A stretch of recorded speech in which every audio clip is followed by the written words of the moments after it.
Sa pagsapit ng umaga, nadatnan na lang ni Tomas ang kanyang sariling nasa bundok Banahaw nang nakahiga. Naroon din ang kanyang mga magulang kung saan nakaharap sa matandang anghel. Ang kanyang ama noon, labis na ang pangingitim na para bang may kung anong lason itong bumabalot sa katawan. Pagramdam ng matanda na nagkamalay na siya, agad naman siya nitong tinawag habang nagwiwika ng,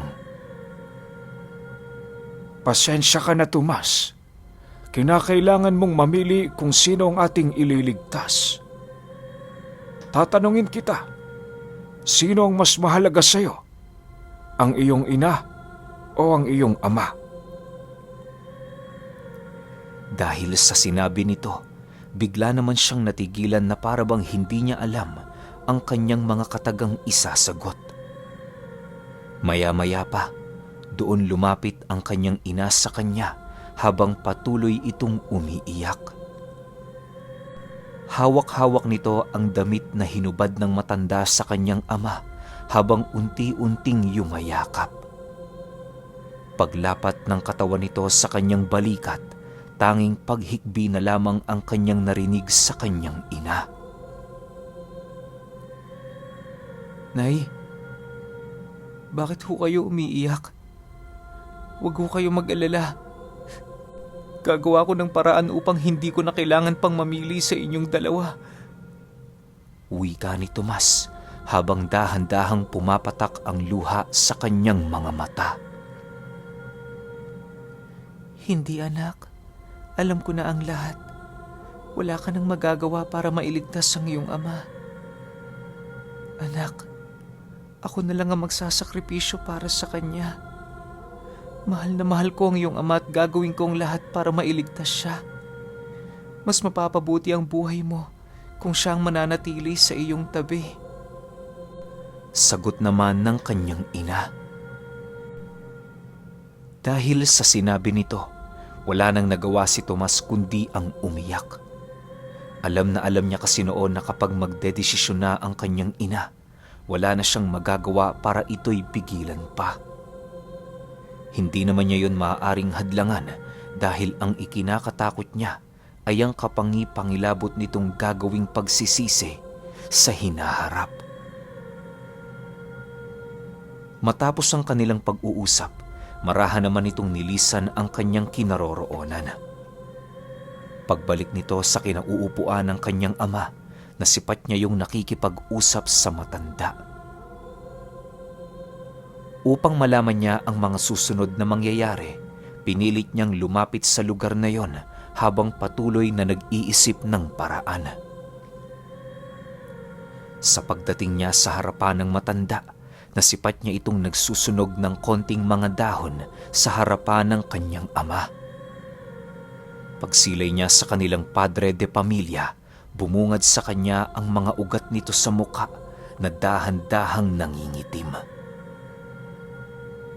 Ayon sa matanda, kinakailangan nilang magpasya ng mabilis upang mailigtas nila ito sa bingit ng kamatayan. Inilahad din ito sa kanya na kung talagang nais nila itong mailigtas, magsasakripisyo ang kanyang ina. Kaluluwa para sa kaluluwa ang kabayaran ng sumpang lumapat sa katawan nito. Dahil sa mga inilahad ng matanda, halos naging blanko naman ang isipan ni Tomas. Walang pumapasok sa kanyang isip noong ibang bagay kung hindi ang labis na paghahangad na mailigtas ang kanyang ama. Paulit-ulit ding pumapasok sa kanyang isipan ang magaganda nilang alaala noong mga panahong bata pa siya hanggang sa pangkasalukuyan. Dahil sa nakapagpasya na noon ng kanyang ina, doon na inumpisahan ng matanda ang paglilipat ng sumpa sa kanilang mga kaluluwa. Paghila ng matanda sa diwa ng kanyang ama't ina, kitang-kita niya mula sa ere ang paghigop ng kaluluwa ng kanyang ina sa napakaitim na bagay na bumabalot sa kaluluwa ng kanyang ama. Matapos ang ganoong pangyayari, mabilisan din namang nagsibalik sa orihinal ng katawan ng mga ito ang kanilang mga diwa. Ilang minuto pa ang lumipas, doon niya nasipat ang kanyang inang dahan-dahang bumabagsak sa lupa habang nangingitim. Wala na siyang nagawa noon kundi panoorin na lamang ito na mamatay sa kanyang harapan. Ang kanyang ama naman, kasalukuyan pa ring walang malay sa mga nangyayari. Sa pagsapit ng 10:00 ng umaga, doon na nga binawian ng buhay ang kanyang ina. Patawad, Tomas. Kinakailangan mong dumaan sa prosesong mamimili ka sa kanila kung sino ang maliligtas. Maging ako man, tutol sa ganoon pero wala akong pagpipilian. Kagustuhan niyo ng iyong ina.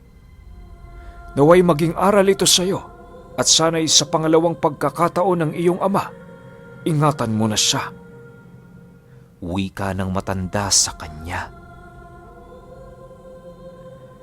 Dahil sa sinabi nito, tanging pagtitig na lamang sa kawalan ng kanyang nagawa habang patuloy na dinaramdam ang kirot ng kanyang puso. Nang magising na noon ang kanyang ama, agad naman niya yung niyakap habang patuloy na nagsasawalang imik. Panaylangang pag-iyak niya noon na para bang ayaw niyang magsalita tungkol sa bagay na yon. Sa pagsilay ng kanyang ama sa bangkay ng kanyang ina, tulala naman itong lumapit doon habang binabalot yon ng kanyang damit.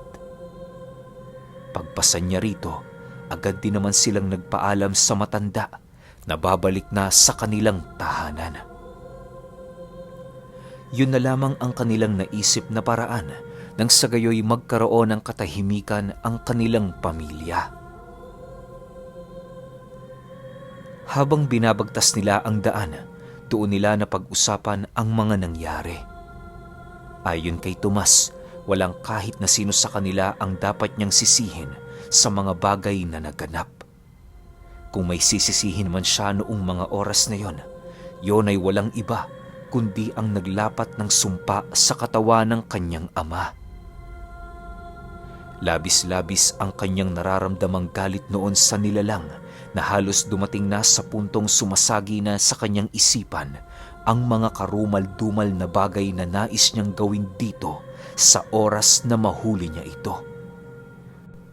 Bagaman nagpasya na siyang tutugisin niya ang nilalang na yon, ninais niya munang magbigay dito ng konting panahon para na rin sa paggalang ng lamay ng kanyang ina. Sa pagdating nila noon sa baryo, agad din namang kumalat ang masamang balita. Lahat ng mga kaibigan at mga kakilala nila ay dumagsa sa kanilang bahay para magbigay ng kanilang pakikiramay at pagluluksa. Nagbigay din ito ng konting tulong sa kanila para naman kahit papaano maging maayos ang libing ng kanyang ina. Sa paglipas ng 2 araw na lamay sa kanilang bahay, naging maayos naman ang lahat. Umaga man o gabi, patuloy na nagbabantay si Tomas sa gilid ng nicho ng kanyang ina. Kasakasama niya noon si Elpin upang masigurong walang kahit na anong nilalang ang magtatangkang kumuha sa bangkay nito. Akala niya magiging maayos at payapa na ang kabuuan ng lamay, subalit nagkamali siya. Dahil sa pangtungtong ng 5 araw ng lamay sa kanilang bahay, may iilan ng mga panauhin ang dahan-dahang dumadagsa sa kanila. Ramdam na ramdam niya ang baho ng mga ito na kahit sa loob ng tahanan nila ay amoy na amoy niya. Dahil sa mga pangyayari, sinubukan niyang lumabas ng kanilang bahay upang kumprontahin ang mga nilalang. Subalit pagdating niya doon, ang tanging nadatnan na lamang niya ay ang iilan nilang mga kababaryong nag-uusap sa bawat mesa. Tay, may pumasok ho ba ditong hindi natin kakilala? Tanong ni Tomas sa kanyang ama. Oo anak, nakiinom lang naman ng tubig. Palagay ko, taga-Karatig baryo yon. Mga magsasaka sigurong nagawi lang rito. Sagot naman ito sa kanya. Matapos ang kanilang pag-uusap, agad din naman siyang bumalik sa loob ng silid. Sa pagpatakpa ng sumunod na araw, nagpasya si Tomas na siya muna ang magbabantay sa labas ng kanilang bahay. Kampante naman siya noon kahit papaano sa kadahilanang hindi aalis sa tabi ng nicho si Elpin hanggat hindi niya yon sinasabi. Sa pagsapit ng gabi noong araw na yon, maigi namang nakiramdam si Tomas sa paligid. Pagdating ng iilan nilang mga kababaryong makikiramay, agad naman niya yung sinalubong. Pinaupo niya ito sa bawat silyang naroon sa bakuran nila bago niya tinungo ang labasan ng kanilang bakuran. Bale, doon na siya noon nagpasyang magbantay upang masigurong walang nilalang ang nagmamasid sa kadilimang bumabalot sa mga talahiban at kakahuyan. Habang lumalalim noon ang gabi, ramdam naman ni Tomas ang labis na katahimikan ng paligid. Mula sa kanyang kinauupuan ay kitang-kita niya ang kanyang mga kababaryong nag-uusap-usap sa harapan ng entradang pinto ng kanilang bahay. Maya-maya pa, bigla namang nabaling sa daan ang kanyang atensyon nang makaamoy siya doon ng kakaibang simoy ng hangin. Nabubulok na bangkay ang kanyang naamoy kung kaya't dahan-dahan naman siyang tumayo mula sa kanyang pagkakaupo. Sa puntong yon, nasisiguro na ni Tomas na ang amoy na kanyang nalalanghap ay amoy ng grupo ng balbal. Habang pinagmamasdan niya ang daan, doon niya nasipat ang 3 puno ng saging na tumubo sa gitna nito. Pagsilay niya rito, agad naman niya yung nilapitan at mabilisang pinagtatapyas. Hindi na yon binigyan ni Tomas ng pagkakataong manatili sa lugar sa kadahilanang alam na alam niya kung para saan ang bagay na yon. "Huwag na kayong magmarka rito. Mali ang lugar na hinahangad ninyo. Kung ayaw niyong mamatay, ngayon pa lang sinasabi ko sa inyo, tantanan niyo ang nanay ko." Wika ni Tomas habang patuloy niyang pinakikiramdaman ang buong paligid. Matapos niyang magsalita, nakarinig siya ng mga mahihinang pagsihagik-gikan sa looban ng talahiban. Bagaman kapangi-pangilabot ang boses ng nilalang na yon, ni konting takot sa mga ito wala siyang naramdaman. Nang hindi na maatim ni Tomas ang kanyang naririnig, siya na mismo ang pumasok sa looban ng mga talahib. Nang mapasok niya ang lugar, tanging kadiliman lamang ang kanyang naaninag. Sa muling pagramdam niya sa kanyang paligid, rinig na rinig niya ang pagpagaspas ng mga talahib, indikasyon na merong mga nilalang doon ang dahan-dahang gumagalaw. Ilang minuto pa ang lumipas, buong lakas naman niyang hinabol ang isang nilalang na kanyang naramdaman hanggang sa dumating ang puntong nahawakan na niya ito. Paghawak dito ni Tomas, hindi na niya yon binitawan na siyang naging sanhi upang magsisisigaw ang nilalang na yon. "Hindi niyo ba talaga tatantanan ng nanay ko?" Mahinahong tanong dito ni Tomas habang hawak-hawak niya yon sa leeg. Bagaman ang pakiramdam ni Tomas sa balat ng nilalang na yon ay parang naagnas, hindi niya pa rin yon hinayaang makatakas. Ang ginawa niya, kinaladkad niya yon patungo sa labas ng talahiban upang makita ang kabuuan nitong anyo. Sa paulit-ulit na pagpupumiglas noon ng nilalang mula sa kanyang pagkakahawak, wala itong nagawa para makatakas. Nang marating na nila ang gilid ng daan, bumungad kay Tomas ang kapangi-pangilabot na itsura ng isang balbal. Paglalarawan niya rito, butot balat ang buong katawan nito at naaagnas ang kabuuang katawan. Halos luwa na din ang mga mata ng nilalang na merong may itim na dila at mga ngipin at halos wala itong kahit isang buhok sa katawan. Hubot-hubad din ang nilalang na yon at meron itong malalupang mga kamay na maaaring ginagamit ng mga ito sa paghuhukay ng mga bangkay. Dahil sa kanyang mga nasilayan, mas lalong tumindi ang kanyang galit sa mga nilalang. Nakumpirma na kasi ang kanyang hinala noon na merong mga balbal na nangangahas na magnakaw ng bangkay ng kanyang namayapang mahal sa buhay. Matapos niyang titigan ang kabuang wangis nito, agad naman niyang hinawakan ang leeg nito at mabilisang pinilipit ng ilang ulit. Dahil sa bilis ng kanyang ginawa, tuluyan na din itong binawian ng buhay. Nang maisagawa na niya ang bagay na yon, agad naman niya itong itinapon sa looban ng talahib na parabang isang basura.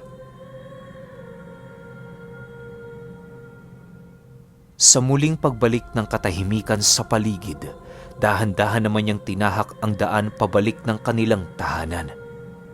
Ngunit hindi pa man siya nakakalayo sa lugar na kanyang kinaroroonan, tumambad sa kanya ang 7 balbal na hawak-hawak ang kauri nilang pinaslang ni Tomas. Nanlilisik ang mga mata nito na parabang naghahangad ng paghihigante mula sa kanya. Dahil sa mga bagay na kanyang nakita, tanging pagngisi na lamang ang kanyang nagawa habang nagwiwika ng, "Huwag niyo akong sisihin sa pagkamatay ng kasama ninyo. Sisihin ninyo ang mga sarili niyo. Kayo ang may gawa kung bakit siyang binawian ng buhay."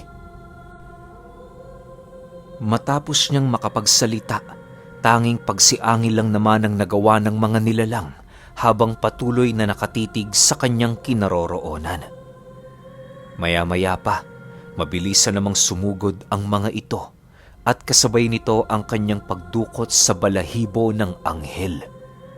Hindi na siya nagdalawang isip na markahan ng mga nilalang na yon upang madali niyang matapos ang kanilang paglalaban.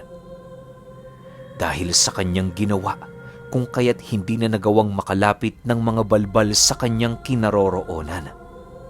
Bigla na lamang kasing naagnas ang mga ito, gawa ng hindi nito nakayanan ang abilidad na ipinamalas ni Tomas.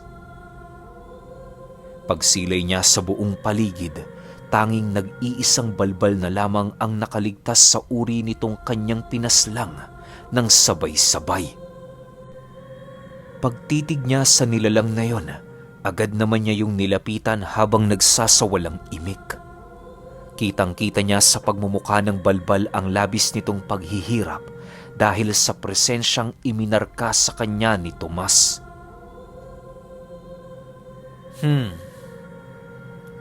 Duda ko ikaw ang pinakamalakas sa kanila. Kung ganon, gagawin kitang dekorasyon sa libing ng aking ina. Wika ni Tomas paglapit niya rito. Matapos niyang makapagsalita, agad naman niya yung binalutan ng sabulag sa buo nitong katawan at kasabay nito ang dahan-dahan niya ditong pagkaladkad patungo sa kanilang tahanan. Kampante si Tomas na hindi na makakatakas ang nilalang na yon, gawa ng binalutan niya yon ng selyo at pamako na nasa mataas na antas. Labis din siyang naniniwala na ang tanging makakapagpalaya lamang sa nilalang na yon ay ang nag-iisang usal na kanyang nalalaman. Sa pagbalik niya sa kanilang tahanan, inilagay niya ang balbal sa gilid ng nicho ng kanyang ina. Pagsilay doon ni Elpin, maging ito man, hindi napigilang magulat sa nilalang na kanyang nasilayan. "Ginoong Tomas, saan niyo naman ho nakuha ang balbal na ito? Ano ang gagawin ninyo sa kanya?" Tanong ni Elpin. "Mga tampalasan yan, kaibigan.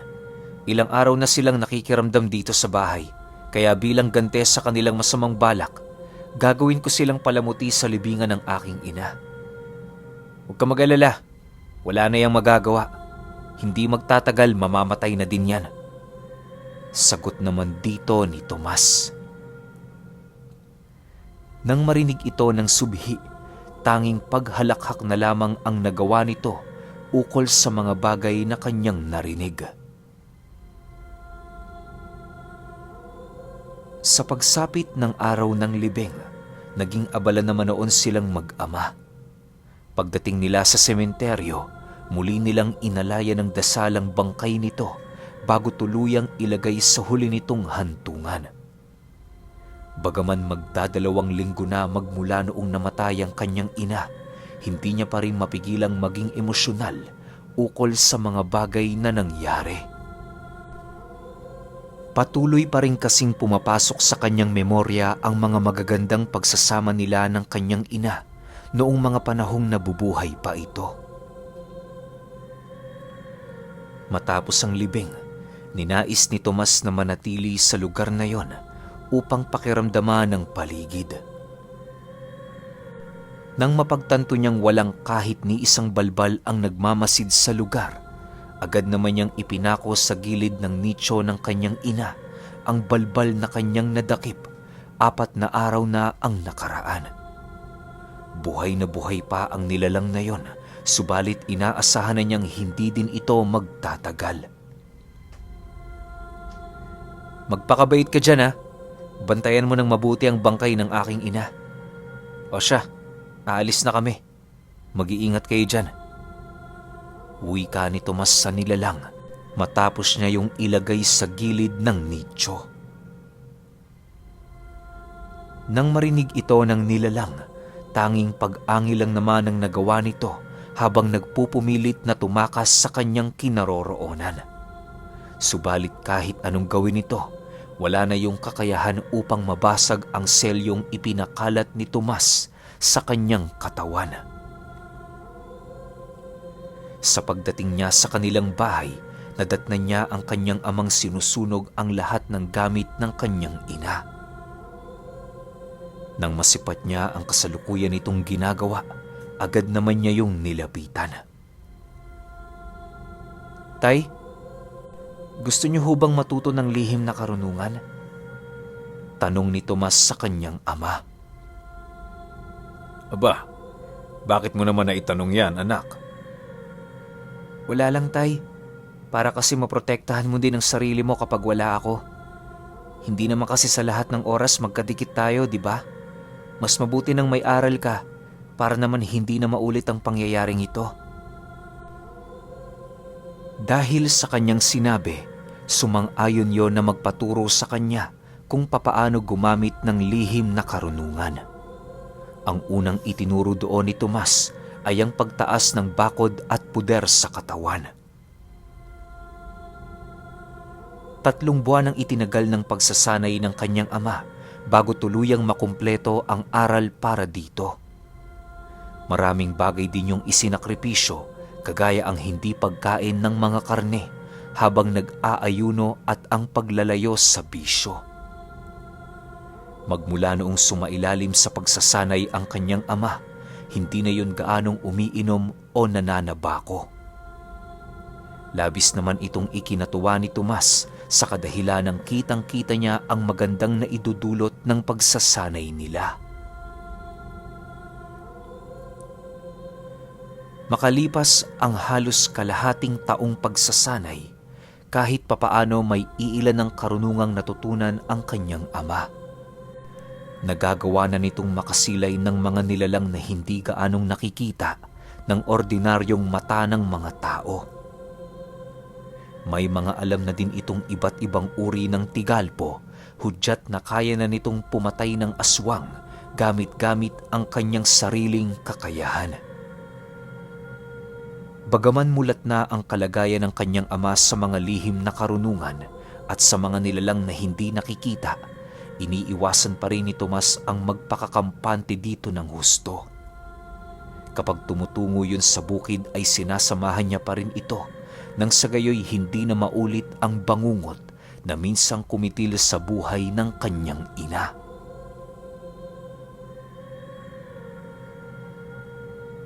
Isang araw, Kakauwi lang nila galing bukid. Pagdating nila noon sa kanilang bahay, muli na namang napansin ni Tomas ang pagkalat ng marka sa kanilang lugar. Hindi niya kasi yun nabigyan ng atensyon noong mga nakaraang buwan sa kadahilan ng abala siya sa pagtuturo ng lihim na karunungan sa kanyang ama. Inakala din niya noong kusa na itong nawala, kaya na may hindi na yun sumagi sa isip niya. Matapos niyang matuklasan ang bagay na yon, agad naman siyang gumawa ng ritual upang maalis ito sa kanilang tahanan. May kutob kasi noon si Tomas na maaaring kagagawan yon ng alipores ni Macario upang parupukin ang pundasyon ng depensa ng bahay nila. Siyempre, bilang antingero, hindi niya hahayaan ang ganoong bagay gawa ng napakamapanganib nito sa oras na nagpapahinga sila sa loob ng kanyang bahay. Habang pinapakiramdaman niya ang bahay nila, nagpasya siyang magsunog ng balat ng nyog na merong bato ng kamangyan. Inilibot niya yun papaikot ng kanilang tahanan habang patuloy na nag-uusal. Paulit-ulit niya yung ginawa sa loob ng ilang linggo hanggang sa dumating ang puntong tuluyan ng naglaho ang kanyang nararamdamang marka. Nang mapagtanto ni Tomas na wala na siyang dapat pang ipag-alala, muli niyang ibinaling ang kanyang wisyo sa pagtuturo ng lihim na karunungan sa kanyang ama. Mabuti na lang at gano'n ang ginawa niya sapagkat lingid sa kaalaman ni Tomas na sa mga susunod na araw magaganap ang muling pagsalakay ng mga aswang sa kanilang lugar. Okay. Grabe, kakaiba to, no? Alam nyo, mula nung nagawa ko yung episode 8, ina-expect ko na mamamatay yung tatay niya. Well, sobrang sakit pa rin naman sa puso na nangyari kay Tomas kasi nanay niya yung namatay. Pero ang pinakagusto ko naman sa episode na to, yung naisip niyang turuan ng lihim na karunungan yung tatay niya. Sobrang galing nun. Sobrang gandang pangyayari nun para sa kanilang dalawa. Kasi syempre nga naman, hindi palaging nasa tabi niya si Tomas. Kailangan matuto rin siya kung paano niya dedepensahan yung sarili niya. Kaya ang talino ni Tomas, naisip niyang turuan yung tatay niya. Pero sad news ko sa inyo, ang sunod nating episodes, yung 10, 11, sa Friday na yon. So ngayon, mamaya, hintayin ninyo. Meron tayong 2 one-hit na ilalapag. Or isa. Yun lang. Pahintayin na lang ako. Salamat.